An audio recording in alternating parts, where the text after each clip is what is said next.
ষাঁড়ের লড়াইয়ের খেলা।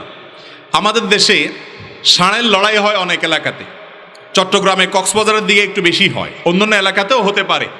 ষাঁড়ের লড়াই সম্পর্কে আপনারা টুকটাক জানেন যে একটা গরুর সাথে অন্য গরুর লড়াই লাগাই দেওয়া হয়, লড়াই যাতে জমজমাট হয় সেজন্য লাল কাপড় দিয়ে আরও বিভিন্ন প্রক্রিয়া দিয়ে তাদেরকে নানাভাবে উত্তেজিত করে তোলা হয়, খেপিয়ে তোলা হয়, যাতে করে প্রতিপক্ষ ষাঁড়কে আক্রমণ করতে পারে।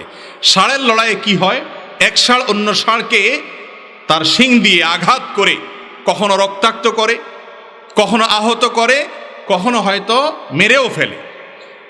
একটা ষাঁড়ের আঘাতে আরেকটা ষাঁড় রক্তাক্ত হচ্ছে, আঘাতপ্রাপ্ত হচ্ছে, হয়তো মৃত্যুর কোটে ঢলে পড়ছে, আর আমরা সেটা দেখে হাসি পাচ্ছি, হাসি এবং বিনোদন করছি, আমরা মজা নিচ্ছি, আমরা সেটাকে আপনার আনন্দের একটা উপলক্ষ বানিয়ে নিয়েছি।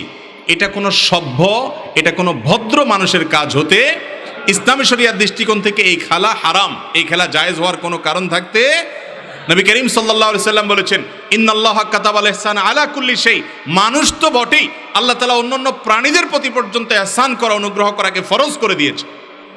অতএব কোন পশু যদি তোমরা জবে করো, নবী করিম সাল্লাল্লাহু আলাইহি সাল্লাম বলেছেন সহিহ মুসলিমের হাদিস, তোমরা ভালো করে চাকুকে ধার দিবে, কারণ চাকু যদি ভালো করে ধার দেওয়া হয় তাহলে পশু খুব দ্রুততার সাথে জবে হয়ে যাবে।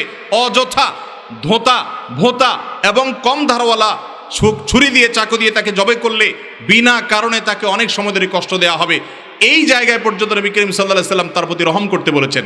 একজন সাহাবী একটা পাখি ধরে নিয়ে এসেছেন, ওই পাখির বাচ্চাগুলো আরেক জায়গায়, নবী করিম সাল্লাল্লাহু আলাইহি সাল্লাম দেখে তাকে ভৎসনা করেছেন এবং তাকে বলেছেন এগুলোকে রেখে দিয়ে আসতে, কারণ বাচ্চা এবং মা দুই জায়গায় হওয়ার কারণে তাদের কষ্টের কারণ হবে, এটা তাদের প্রতি নির্মমতা হবে।